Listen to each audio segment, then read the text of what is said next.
জুলাই সনদ বাস্তবায়নে গণভোটের দিন তারিখ নিয়ে রাজনৈতিক দলগুলোর মতো ভিন্নতার মধ্য দিয়েই শেষ হলো জাতীয় ঐকমত্য কমিশনের সংলাপ। আগামী দু-একদিনের মধ্যে প্রধান উপদেষ্টাকে এ বিষয়ে তাদের পরামর্শ জানাবে কমিশন। পাশাপাশি 18 অক্টোবরের মধ্যে এ সংলাপের পূর্ণাঙ্গ প্রতিবেদনও প্রকাশ করা হবে। মেহেদী হাসানের রিপোর্ট।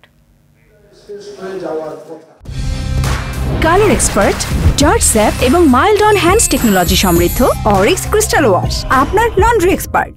জুলাই সনদ প্রণয়ন, এর বাস্তবায়ন প্রক্রিয়া এবং সবশেষে এ ব্যাপারে গণভোটে ঐক্যমত্যে পৌঁছাতে সক্ষম হয়েছিল রাজনৈতিক দলগুলো। গণভোটের কাঠামো আর দিন তারিখের ব্যাপারে ঐক্যমত্যে পৌঁছাতে শেষ দিনের আলোচনায় মিলিত হয়েছিলেন তারা। তবে সে আলোচনা গভীর রাত পর্যন্ত গড়ালেও শেষ পর্যন্ত ভিন্নমতি থেকে যায়। সুতরাং গণভোটটা আগে হয়ে যাওয়া দরকার। জনগণ যদি অ্যাকসেপ্ট করে সেই গণভোটের ভিত্তিতেই পরবর্তী প্রক্রিয়াগুলো হবে, ইলেকশন হবে।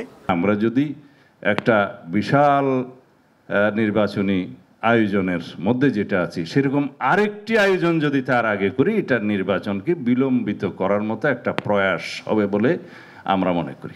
এজন্য এ ব্যাপারে সিদ্ধান্ত কমিশনকেই নেওয়ার আহ্বান কোন রাজনৈতিক দলের। আমাদের ধারণা যে এটা সমাধান হবে না, এটা সরকারকে ঐকমত্য কমিশনকে একটা বোল্ডলি একটা ডিসিশন দিতে হবে। কারণ আমরা জানি বা আমরা মনে করছি, ধারণা করছি যে জনগণ আসলে একটা সমাধান চায়।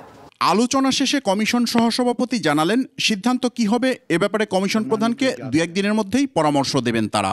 বিশেষজ্ঞদের মতামত, গত 5 দিন ধরে আপনাদের যে মতামত, বিশেষত আজকের যে মতামত, সেগুলোকে সমন্বিত করে আমরা আগামী 2-1 দিনের মধ্যে আলোচনা করে সরকারকে পরামর্শ দেব এবং এই প্রক্রিয়ার সঙ্গে যারা অংশগ্রহণ করেছেন সমস্ত রাজনৈতিক দল এবং জোটগুলোকে এ বিষয়ে আমরা অবহিত করব। আগামী 15 অক্টোবর শেষ হচ্ছে ঐকমত্য কমিশনের মেয়াদ। মেহেদী হাসান, 21 টেলিভিশন, ঢাকা।